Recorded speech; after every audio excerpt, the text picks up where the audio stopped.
Salut, moi c'est Fred. Et moi, c'est Hello. On est tous les deux passionnés par les arts du film depuis plusieurs années. Ce qui nous tient à cœur, c'est de mettre de la créativité dans notre garde-robe pour qu'elle soit à notre image. Une image comme nous, gourmande et généreuse. On espère que votre latte est prêt, le nôtre est chaud et on vous souhaite une très bonne écoute. Alors aujourd'hui, on se retrouve pour un nouvel épisode de podcast avec Virginie. Bonjour Virginie. Bonjour. On va parler de couture, mais aussi d'écriture et de créativité. Donc, est-ce que déjà tu peux te présenter et puis tu vas nous parler du livre que tu as sorti le plus récemment, puisque c'est celui qui concerne la couture. Et nous, on se connaît depuis très longtemps, mais c'est vrai qu'on a un peu le même parcours en couture et j'aurais bien aimé que tu nous expliques tout ça et qu'on revienne dessus ensemble pour partager ça avec tout le monde. On t'écoute. Alors, je m'appelle Virginie, sur les réseaux sociaux, Avril sur un fil. Ça fait 22 ans que je couds. Au départ, je suis partie comme beaucoup, un peu tout feu tout flamme, et depuis 8 ans et demi, j'ai décidé de ne plus acheter de vêtements pour finalement tous les coudre. Voilà, en parallèle, je fais beaucoup de choses créatives. J'écris. Donc j'ai écrit un livre sur mesure qui parle justement de cette expérience de couture, de mon parcours et des questionnements que ça a soulevé.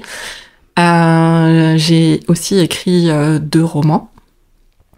Je fais beaucoup de photos, des montages, un peu de création de contenu. Je vais peut-être enfin reprendre mon blog depuis le temps que je le dis. Voilà. Il n'est jamais trop tard pour reprendre un blog, je pense. Et en fait, c'est vrai que... Alors moi, j'ai pas commencé à coudre il y a 22 ans, mais j'ai commencé il y a 14 ans, donc ça fait déjà un bail. Et c'est vrai que l'approche de la couture, elle a énormément changé entre le moment où on a commencé et maintenant, tout ce qu'on peut voir sur Instagram et les réseaux sociaux en couture, l'approche, elle est hyper différente. Alors déjà, j'aimerais bien qu'on revienne là-dessus, mais aussi qu'on revienne sur le fait que tu n'as pas acheté de vêtements depuis plus de 8 ans. C'est impressionnant. Je pense que voilà, on n'en est pas tous là, mais je trouve que la réflexion, elle est hyper intéressante parce que toi, ça t'a permis aussi de te challenger sur certaines techniques. Et en fait, du coup, oui, je voulais dire aussi que ce livre sur mesure, il est auto-édité. Oui, c'est voilà. ça. Donc, si on veut l'acheter, il faut l'acheter via ton site. Pas obligatoirement. En fait, okay. Il est auto-édité, ça veut dire que je fais un peu tout. Hein. Ouais. J'ai écrit l'intérieur, j'ai fait la couverture, je fais le résumé et je m'occupe aussi de sa mise en avant, entre guillemets.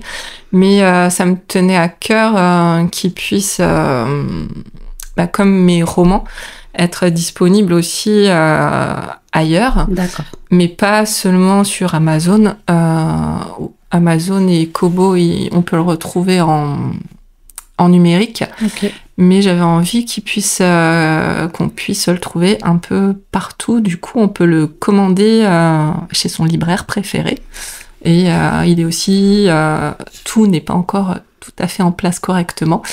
Mais il peut aussi être commandé sur les plateformes, la Fnac, tout ça. Ok, voilà. D'accord. Voilà. C'est bien de le préciser puisque voilà.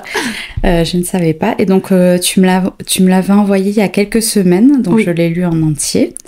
Et j'ai adoré parce que voilà, ça m'a aussi rappelé des souvenirs, etc.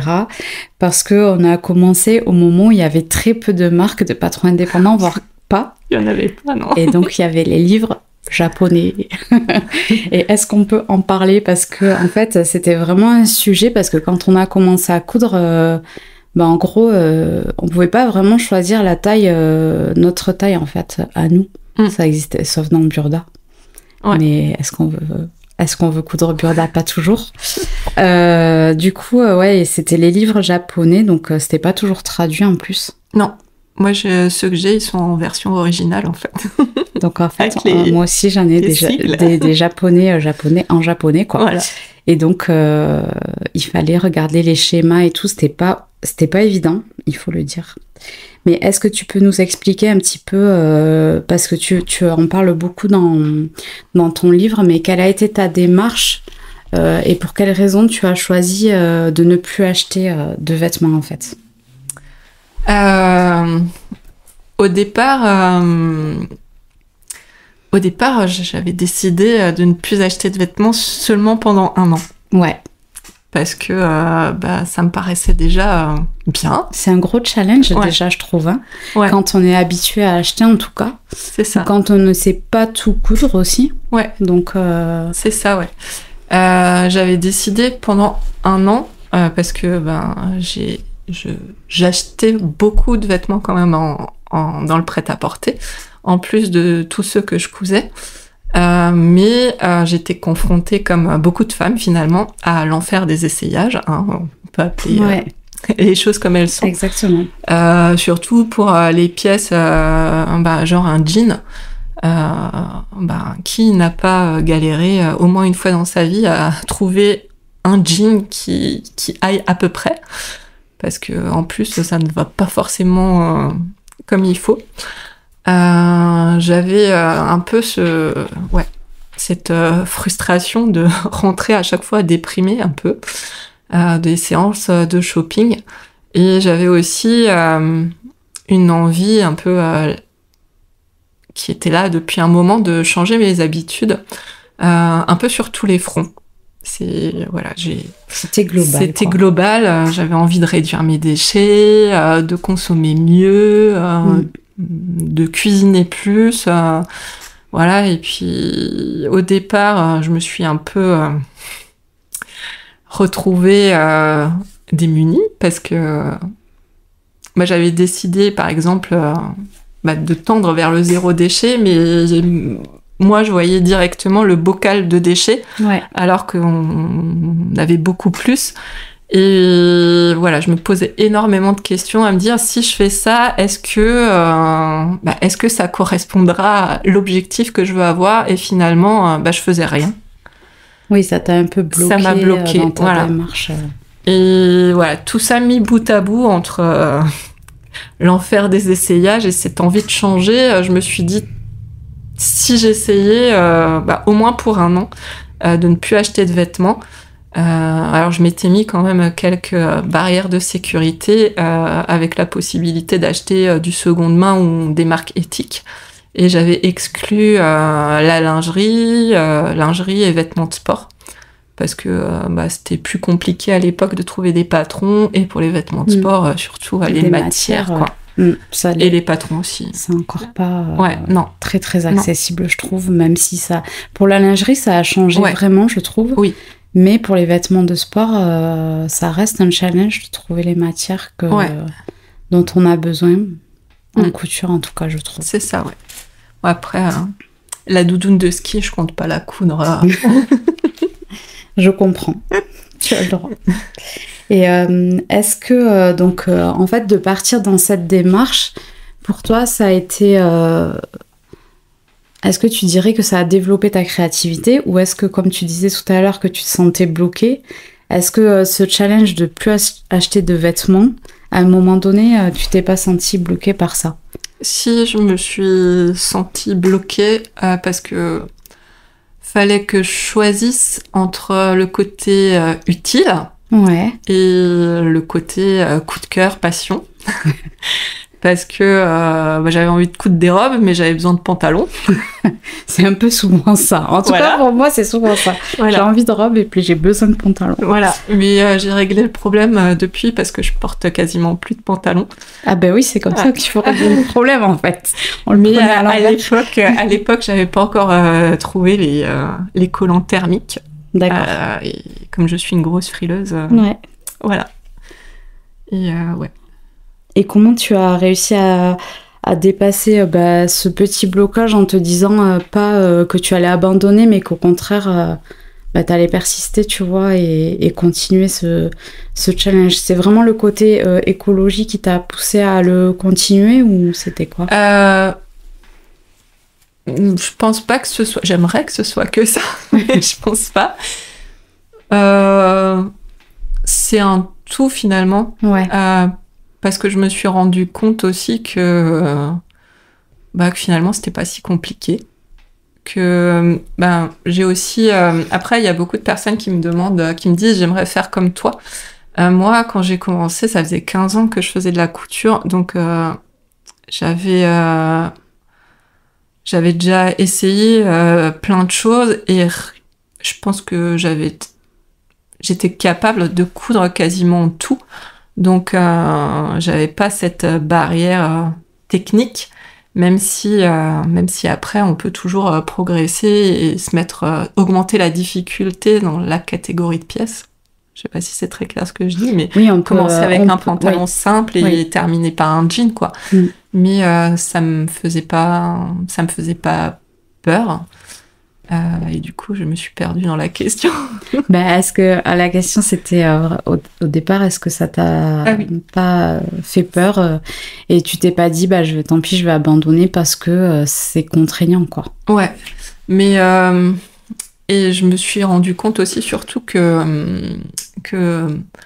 les magasins, ça me manquait pas du tout. Ouais. Alors que j'aimais bien faire les boutiques avant.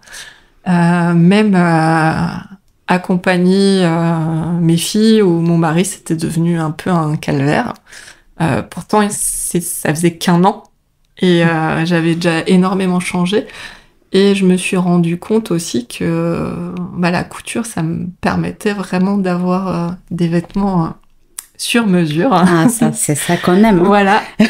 Et c'est au cours des années qui ont suivi, en fait, où ma réflexion s'est un peu affinée et où je suis allée plus loin, notamment sur les adaptations, les ajustements poitrine, ces choses où je m'arrangeais toujours pour bidouiller, pour pas avoir besoin de les faire. Et finalement, j'ai regretté.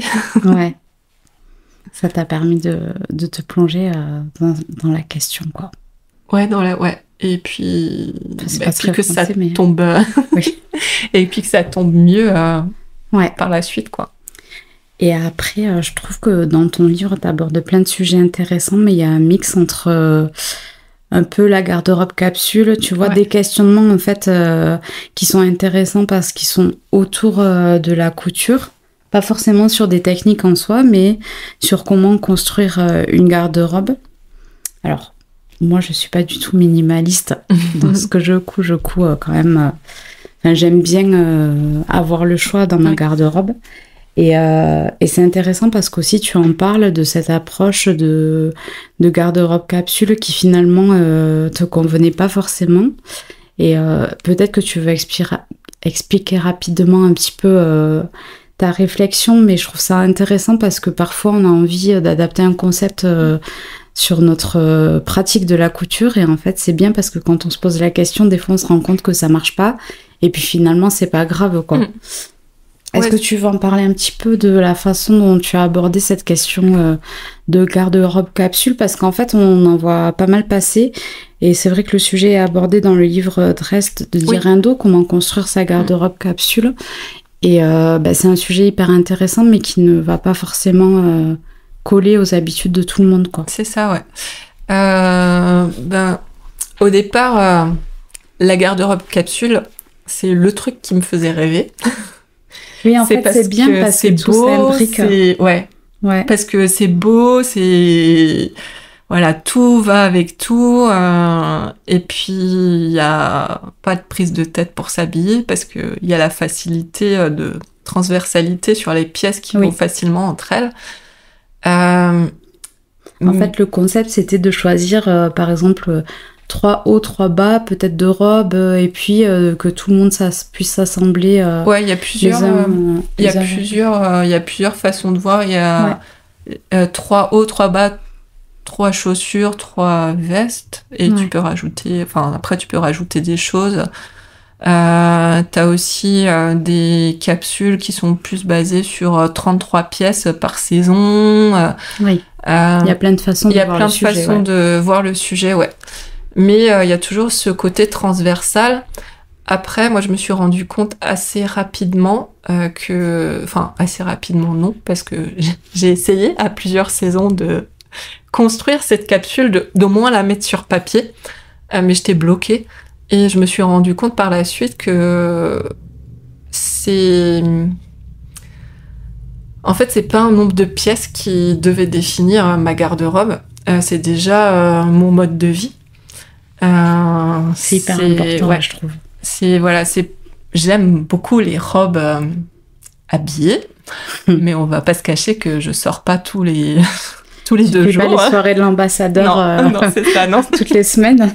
Non, voilà. Moi non plus, je te rassure. C'est ça. Mais donc je me suis demandé pourquoi je m'évertuais à continuer à coudre des robes que je pouvais pas porter souvent parce qu'elles étaient vraiment trop habillées. Après, il y a des pièces que je trouve on peut décliner dans une version un peu plus casual, si on peut dire ça.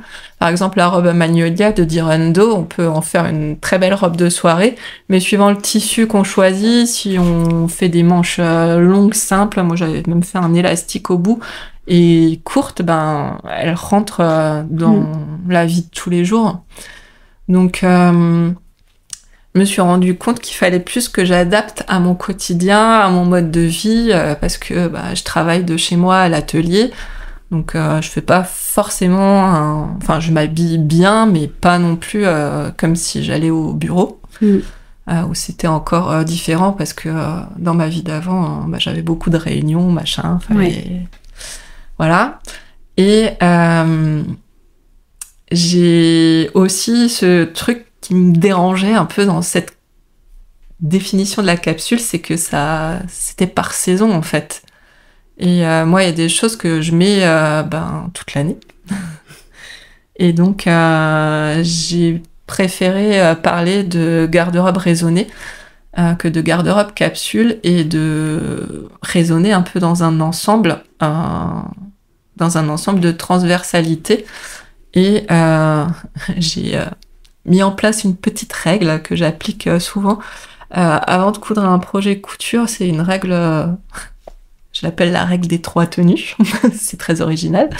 En fait, avant de coudre une pièce, je réfléchis à si j'arrive à l'utiliser dans 3 tenues avec ce que j'ai déjà dans ma garde-robe. Ça vient de quelques expériences de couture où je me suis retrouvée avec une super jupe culotte, mais juste une jupe culotte, quoi. Il n'y avait rien à mettre avec.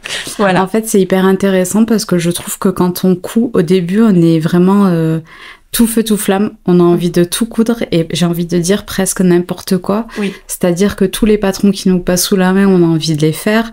Tout ce qu'on voit sur les réseaux sociaux, on a envie de le faire. Et puis, en fait, parfois, on a des déceptions. Et c'est ça qui nous fait avancer et cheminer. Et je trouve ça hyper intéressant parce que au fur et à mesure du temps, on perd cette frénésie en fait de la couture et on a envie de quelque chose de plus réfléchi et qu'on va porter. Effectivement, c'est hyper important de se poser la question du contexte et tout ça. Et du coup, je reviens sur le livre d'adresse de Dirando, parce que si jamais vous vous posez la question, peut-être que c'est intéressant de le parcourir, ce livre, puisqu'on a des questionnaires à remplir, des fiches à faire, etc., qui vont nous aider à comprendre de quoi on a besoin et de faire rejoindre en fait nos envies et nos besoins, parce qu'au début, c'est pas forcément évident. On craque sur un motif, on craque sur un tissu. Et déjà, faut trouver la bonne association patron-tissu, c'est pas toujours évident. Et je trouve que de réfléchir à tout ça en amont, ça permet aussi d'être moins déçu par nos projets couture, en fait. Et de mieux les rentabiliser, de les porter plus longtemps. C'est ça. Puis on peut peut-être parler du cost per wear, parce que tu l'abordes dans ton livre. Expliquer un petit peu ce que c'est, parce que je trouve que la réflexion est hyper pertinente et hyper intéressante. Donc vas-y, je te laisse la première fois que j'en avais entendu parler, c'était sur le blog de Charlotte Moreau de Balibule. Et en fait, c'est un principe qui finalement calcule la rentabilité du vêtement en fonction du nombre de fois où on le porte. Par exemple, si on achète une robe qui nous coûte 50 € juste pour une soirée et qu'on la porte qu'à une soirée, comme cost per wear ou coût par utilisation, ce sera 50 €, alors qu'un manteau, si on l'achète même 300 € et qu'on le porte 30 fois, on divise 300 par 30 et on arrive à 10 €. Donc c'est une modulation que j'ai trouvée intéressante et que je trouve on peut aussi appliquer aux patrons de couture finalement. Parce que pourquoi est-ce qu'on devrait acheter 15 patrons de robes alors que finalement on a un patron qui nous va, où on a fait des modifications et finalement si on change juste l'encolure ou juste la jupe, ça fait une autre robe mais elle ressemble à un autre patron qu'on a vu où on devrait recommencer toute cette phase de toile, d'adaptation et tout ça. Après, je dis pas qu'il faut pas acheter plusieurs patrons, j'en ai acheté plein. Non, mais on le fait toutes, mais en fait, c'est hyper intéressant aussi de prendre un peu de recul parfois sur notre consommation aussi de la couture, quoi. Ouais. Enfin, tu en parles aussi à un moment donné, il y a un passage sur la fast fashion et la fast couture. Ouais. Et je trouve ça hyper intéressant parce que tout va ensemble, en fait, dans ta réflexion et ton approche. Et je trouve ça super intéressant. Et en tout cas, se demander, si on aura... parce qu'en fait, la couture, c'est aussi du temps. Et il faut pas l'oublier, quoi. Parce que parfois, on a du mal à mobiliser le temps qu'on voudrait sur tous les projets qu'on voudrait. Et en fait, calculer le coût par utilisation ou réfléchir à ces contextes, en fait, ça permet d'aller droit au but, je trouve. Parce que quand on n'a pas beaucoup de temps à consacrer à la couture, c'est frustrant quand on coud un truc qu'on va jamais mettre, en fait. C'est ça, ouais. Ouais. Voilà. Et puis, après, c'est aussi une réflexion que je tire de mon expérience parce que j'ai aussi acheté énormément de tissus, j'ai aussi acheté des patrons qui finalement étaient pas taillés pour moi. C'est un truc qui m'a toujours un peu... énervée, c'est de voir certaines personnes dire que le patron est mal taillé, alors que non, il est pas mal taillé, c'est juste que faudrait qu'on le modifie pour que il nous corresponde mieux. C'est quelque chose parce que tous les corps sont différents finalement. Tout à fait. Et même avec des mensurations proches, un patron qui va à l'une ne plaira pas à l'autre. Parce que bon, maintenant, je pars un petit peu du principe que c'est plus trop... le vêtement ne doit plus nous... J'aime pas ce mot mettre en valeur, en fait. On doit se sentir bien dedans. Et c'est à partir du moment où on se sent bien dedans, c'est qu'il nous va, finalement. C'est plus ça. Et c'est aussi un truc que j'essaie d'aborder, c'est ces questions justement d'image de la femme que la société essaye d'imposer. Ouais. Et je trouve ça super intéressant aussi que tu reviennes sur les ajustements parce que je pense que je le dis dans chaque podcast, donc les gens ils vont en avoir marre, mais il faut faire des toiles. Alors moi je suis la première à pas toujours en faire, mais en fait c'est vrai que c'est exactement ce que tu disais tout à l'heure. Parfois on a les mensurations qui vont coller au patron, mais selon comment notre corps est fait, par exemple, on peut avoir les mensurations qui collent super bien et avoir une carrure plus large que la moyenne, ou alors moi j'ai typiquement des épaules plus courtes que la moyenne, donc je dois toujours reprendre aux épaules, sinon j'ai l'emmanchure qui est 3-4 cm sur mon bras, c'est pas joli. Et voilà, en fait c'est pas qu'une question de mensuration, et c'est pour ça que faire une toile c'est bien, c'est parce que ça peut nous permettre de comprendre, je trouve que la couture nous permet de comprendre quelle différence on porte sur notre corps par rapport au corps de la créatrice, parce qu'en plus chaque créatrice est différente et chaque créatrice de patron va faire des toiles en fonction de sa morphologie à elle, même s'il y a des tests qui sont faits sur d'autres tailles, d'autres personnes. Chaque marque a sa spécificité. C'est vrai que par exemple Direndo, ça va être une silhouette en sablier. Maison Fauve, c'est une silhouette beaucoup plus droite, un peu en H. Et à mensuration égale, en fait, ça va pas du tout donner la même chose. Voilà. Donc faites des toiles. C'est la morale de l'histoire. Ouais, c'est une étape que je zappais souvent. Mais j'y suis venue. Après, des fois, je fais pas des toiles. On a choisi un tissu qui me tient moins à cœur, on va dire. Et mais du coup, j'ai moins de scrupules à couper dedans parce que ça reste une toile, mais s'il est réussi, ça sera une robe. Oui, tout à fait. Et est-ce que tu peux aussi nous parler du coup de tes challenges, parce qu'en fait tout à l'heure tu disais que tu avais voulu ne pas acheter pendant 1 an, mais qu'au départ tu t'es pas lancée sur la lingerie par exemple. Ouais. Mais je crois que tu as changé d'avis. Ouais, j'ai changé d'avis. J'ai changé d'avis parce qu'au début j'avais un peu cette idée nulle que la lingerie, pourquoi je m'embêterais à la coudre puisque de toute façon on le voit pas. Mais en fait, je coupe pas mes vêtements pour les montrer. Oui. Même si au final je les montre un peu sur Instagram, mais c'est pas le but premier. Le but premier, c'est de construire ma garde-robe et puis d'avoir des vêtements dans lesquels je suis bien dedans. Et pourquoi pas d'avoir de la lingerie dans laquelle je suis bien dedans aussi. J'avais plusieurs fois dit à chacun des bilans, je crois 2 ou 3 fois, j'avais dit j'aimerais bien essayer la lingerie. Mais finalement, je me lançais jamais vraiment.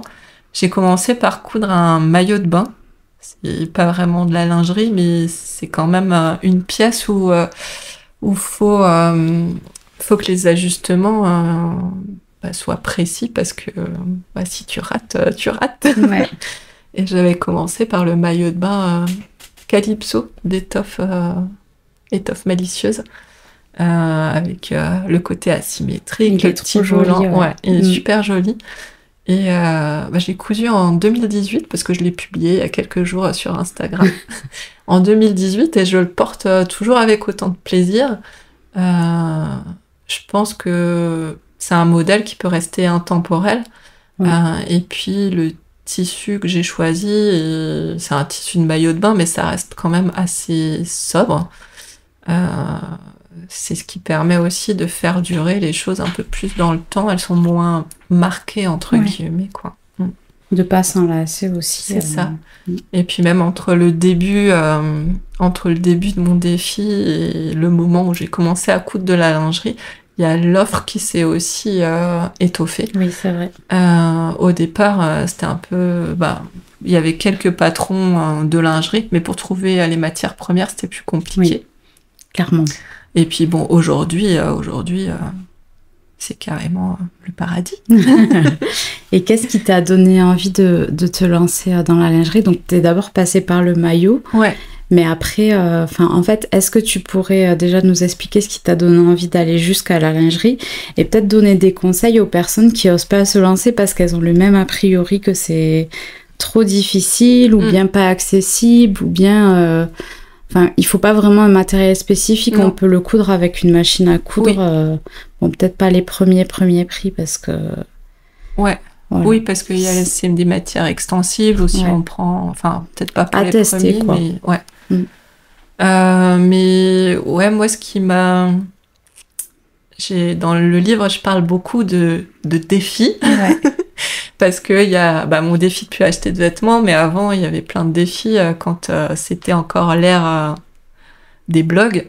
Il y avait plein de défis auxquels j'ai participé et je trouve que ça donne un peu une émulation.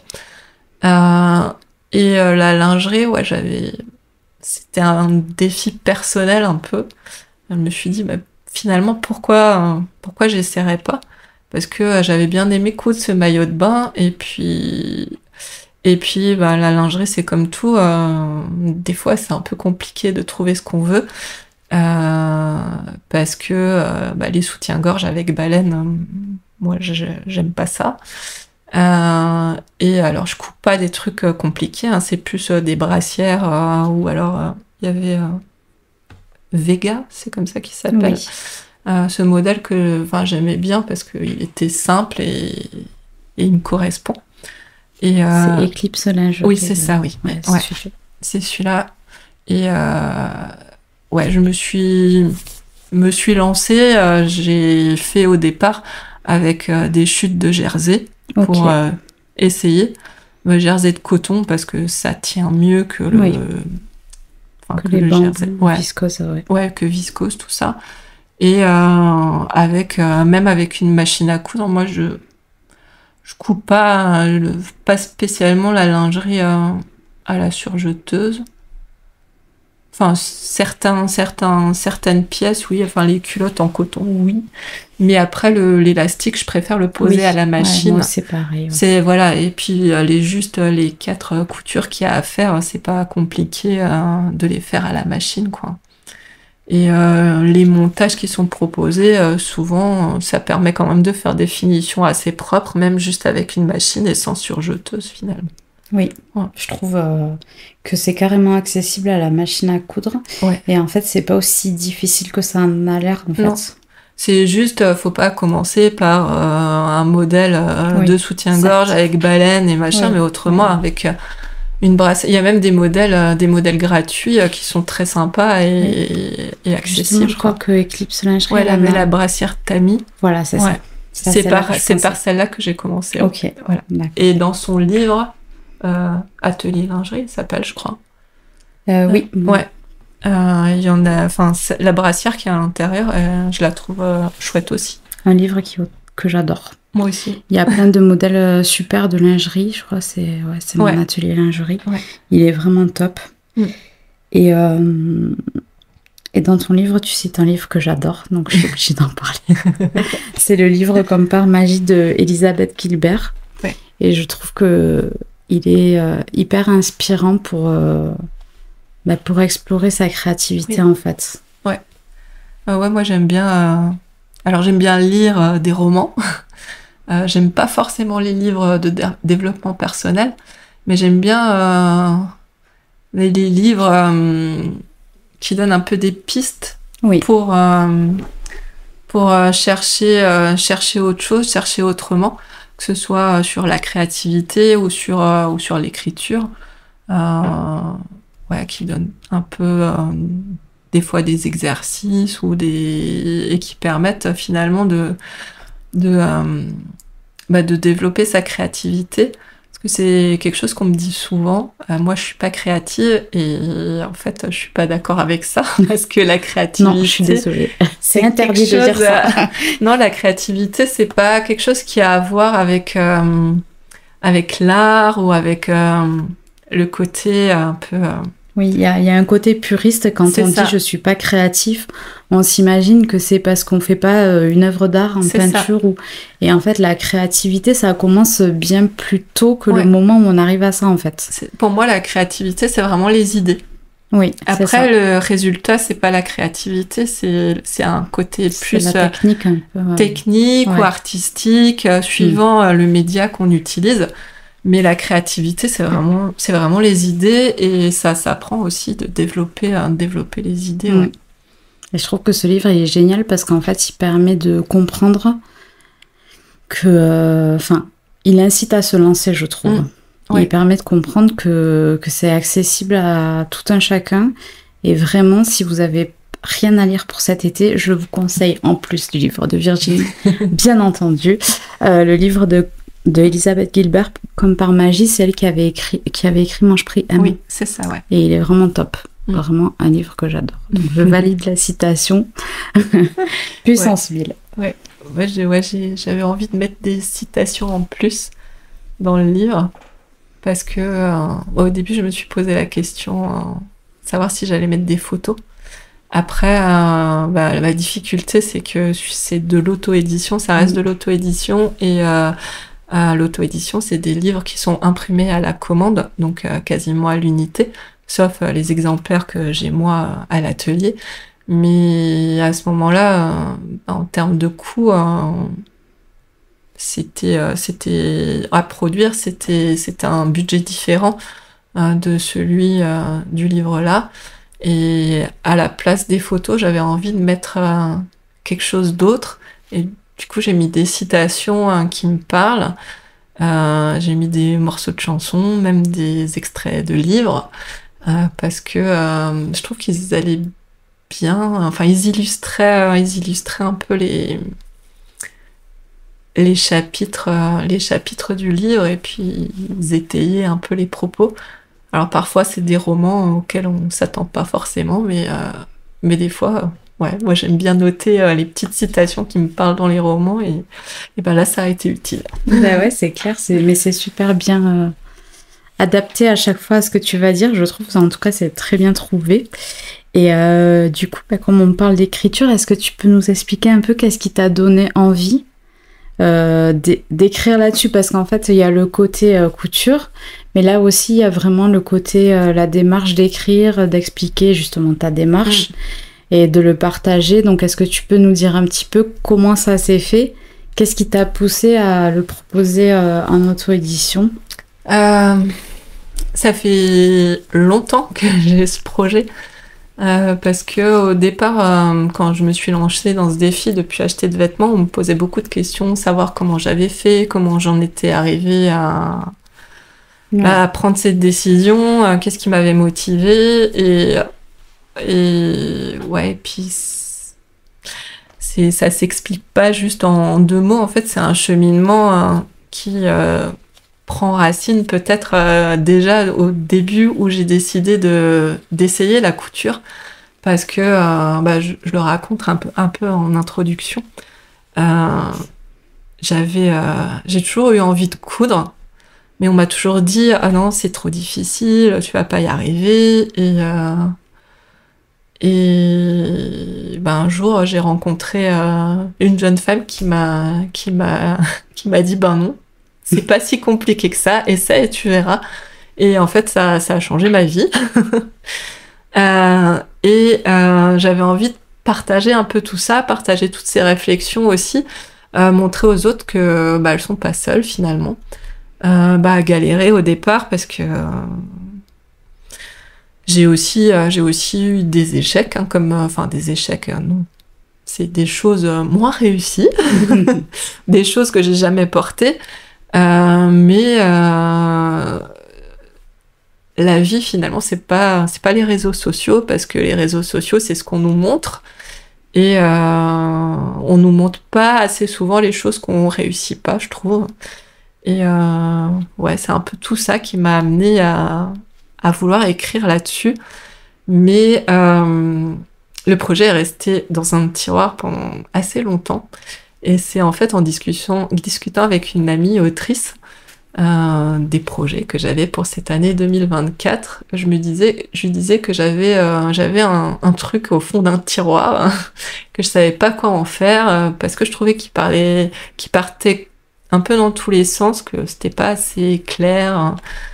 Et c'est à l'issue un peu de cette discussion que je me suis dit, si je le centrais uniquement justement sur mon parcours, mais aussi les réflexions qui l'ont jalonné, parce que c'est pas un livre de couture, même s'il parle beaucoup de couture.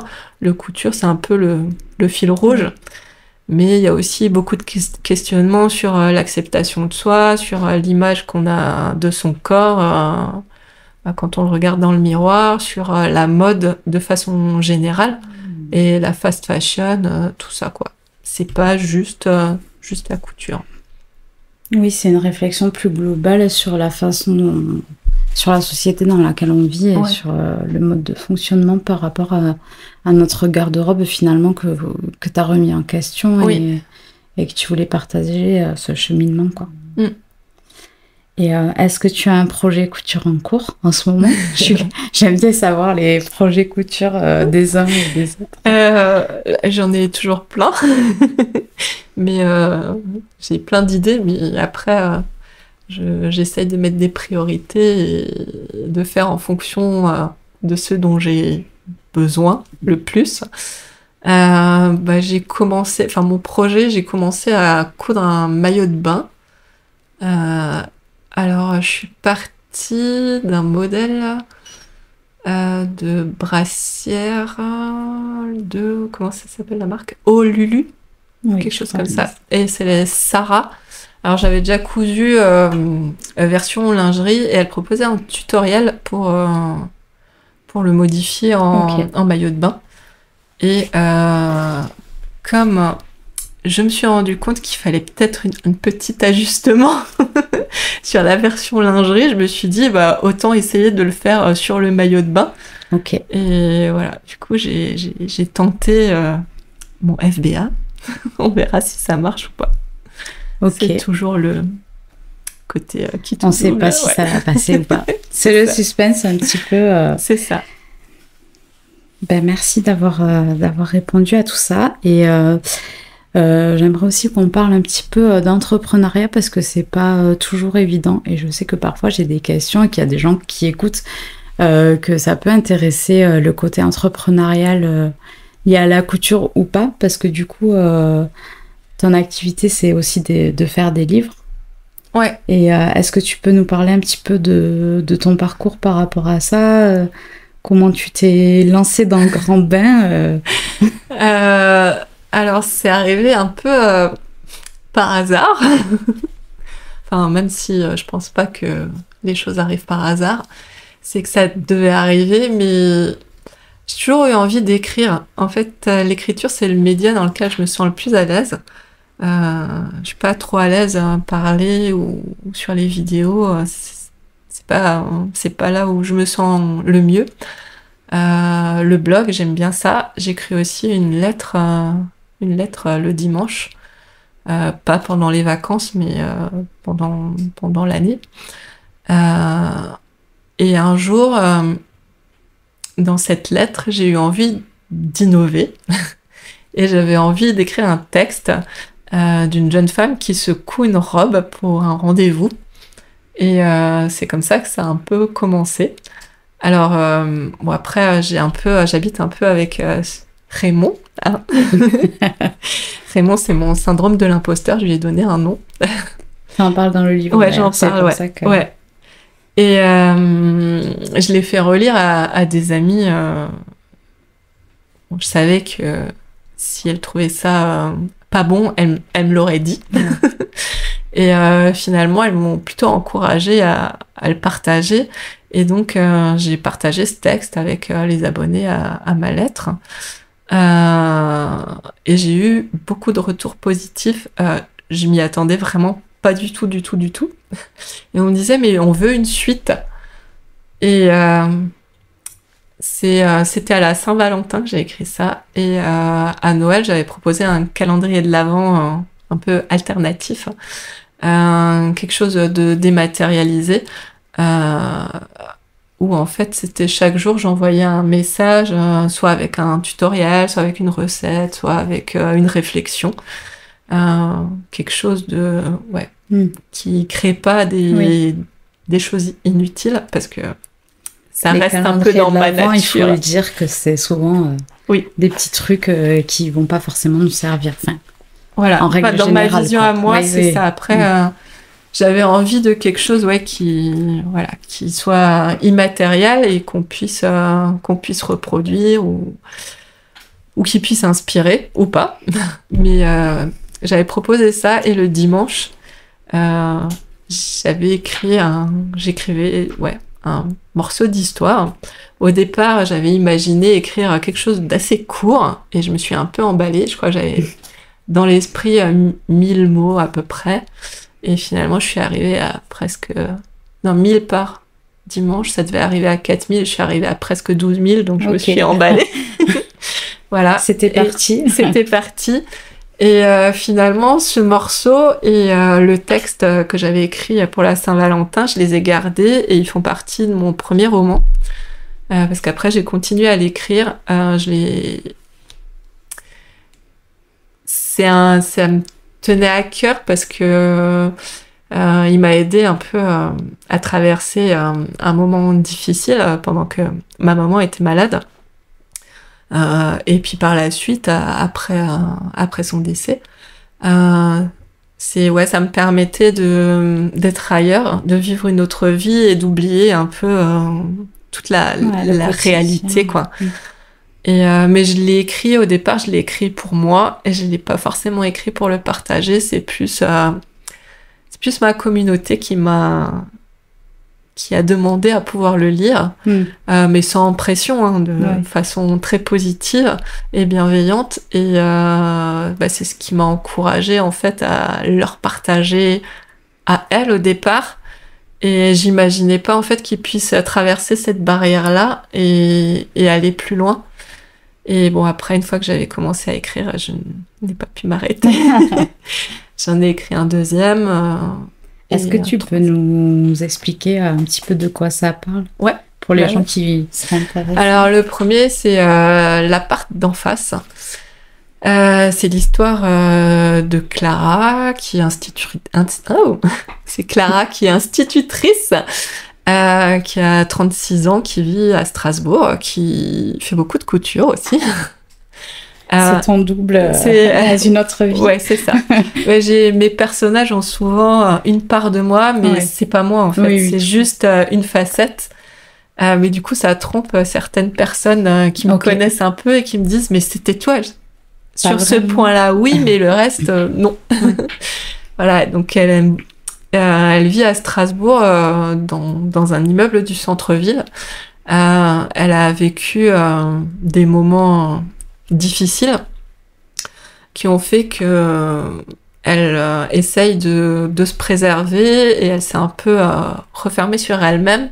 Elle a d'interactions finalement qu'avec sa famille de cœur qu'elle s'est construite avec son frère et puis d'autres personnes. Et elle vit sans vraiment attendre grand-chose de l'avenir. Et son voisin d'en face change. Il déménage et un nouveau arrive, voilà. Et lui a aussi rencontré pas mal de difficultés. Son fils a été atteint d'une grave maladie. Enfin, voilà, il n'a pas vécu des choses simples non plus. Et ils vont se lier d'amitié alors que rien ne le présageait. Et la question, c'est de savoir est-ce qu'ils vont réussir à se réparer seuls ou ensemble ou voilà. Et le deuxième, c'est un peu plus, pas léger, mais c'est plus un roman de Noël.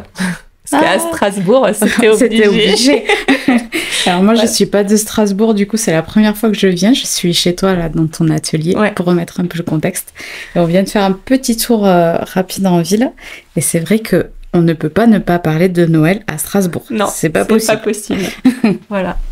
Et le deuxième, c'est un roman de Noël, mais j'avais envie de proposer quelque chose d'un peu différent. Parce que dans les histoires de Noël ou les films de Noël, c'est souvent un couple qui se forme. Oui.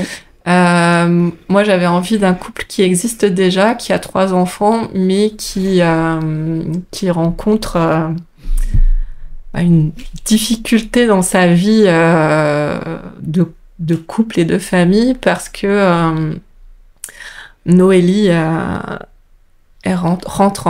ils vivaient tous aux États-Unis et Noélie rentre en Alsace avec ses 3 enfants, mais David, lui, reste pour des raisons professionnelles à New York. Et un voyage qui avait pour objectif d'apaiser certaines tempêtes qui ne devaient durer que le temps d'un été. 18 mois plus tard, finalement, ils sont jamais repartis. Et ça parle justement de cette relation à distance, de savoir comment on la gère, et avec Noël au milieu, avec des calendriers de l'Avent, avec des brédeleux, avec le sapin de Noël. Il y a tout ce qu'il faut, quoi. Ouais. Voilà, parce que la fabrique, c'est une entreprise, c'est Noël à la fabrique, le titre, et la fabrique, c'est une entreprise familiale qui fabrique des décorations de Noël. D'accord, voilà. Trop bien, j'adore. Voilà. Et est-ce que tu as des projets de livres? Il y en a un 3e qui est écrit. Est-ce que tu veux en dire un petit peu ou pas trop? On va laisser un peu de suspense. Je peux en dire un tout petit peu. Je pense que c'est le plus personnel. Ok. Ça parle de sensibilité. c'est le côté un peu personnel peut-être. Et ça parle de quête d'identité, de quête de soi, de besoin de racines. Ça, c'est pas du tout moi, mais voilà. C'est comment exister quand on sait pas d'où on vient et où on va finalement. Et j'ai beaucoup retravaillé parce que je trouvais qu'il y avait un point après qu'il a été relu, parce que comme je travaille pas avec une maison d'édition, mais du coup je m'entoure de personnes qui me relisent, qui me font des retours et qui m'aident à faire évoluer le livre. Et en discutant avec certaines personnes, je me suis rendu compte qu'il y avait encore un peu de travail à fournir pour qu'il soit vraiment plus abouti. Même si certains le trouvaient assez abouti avant, moi j'avais envie d'aller dans ce sens-là, dans le conseil qu'on m'a donné, et puis de continuer à creuser plus fort. Ouais. De le peaufiner un petit peu pour qu'il soit à ton image, quoi. Un peu beaucoup. Ok, d'accord. Parce que j'ai taillé, j'ai supprimé plusieurs chapitres. Ok. Ben, c'est super. Ouais. On va regarder ça avec impatience. Attendre la sortie avec impatience. Merci d'avoir accepté mon invitation sur le podcast. Avec plaisir. Est-ce que tu as envie de rajouter quelque chose, un petit mot de la fin, ou est-ce que tu as fait le tour Je pense que... Merci. Avec plaisir. Merci de m'avoir invitée et puis merci de m'avoir écoutée aussi. Et puis, parce que finalement... je me rends compte que aussi beaucoup des projets que j'ai menés à terme, c'est aussi par rapport à la communauté couture finalement, qui m'a porté et m'a poussé à les mener à terme. Et puis, puis je suis contente de partager ce livre sur mesure avec elle finalement. Il est trop cool. J'ai beaucoup aimé. En fait, je me suis beaucoup retrouvée aussi dans le parcours parce que je vais pas répéter tout ce que j'ai dit, mais on a commencé, même s'il y a quelques années d'écart, c'était un peu le même contexte où il n'y avait pas de marque indépendante et tout ça. Donc, c'est vrai que ça a fait comme une Madeleine de Proust. Ça m'a rappelé plein de trucs. Et même si nos pratiques, elles ont énormément changé, c'était intéressant de se repencher sur nos débuts, sur toutes les réflexions qu'on a menées plus ou moins en parallèle. Voilà, je trouvais ça trop bien. Donc, bravo pour avoir écrit ce livre et puis pour l'avoir partagé aussi, parce que je suis sûre que ça intéressera du monde. Et puis, bonne écriture pour la suite. Merci. Voilà, c'était le mot de la fin, je pense. Voilà, l'épisode du jour est terminé. Merci de votre écoute. On espère que vous avez adoré cette pause avec nous. Si le son de notre voix vous manque déjà, n'hésitez pas à écouter nos autres épisodes. Merci pour votre fidélité et si le podcast vous a plu, sachez que votre soutien est précieux et qu'on apprécierait énormément que vous nous mettiez 5 étoiles sur les plateformes d'écoute. À bientôt. Salut.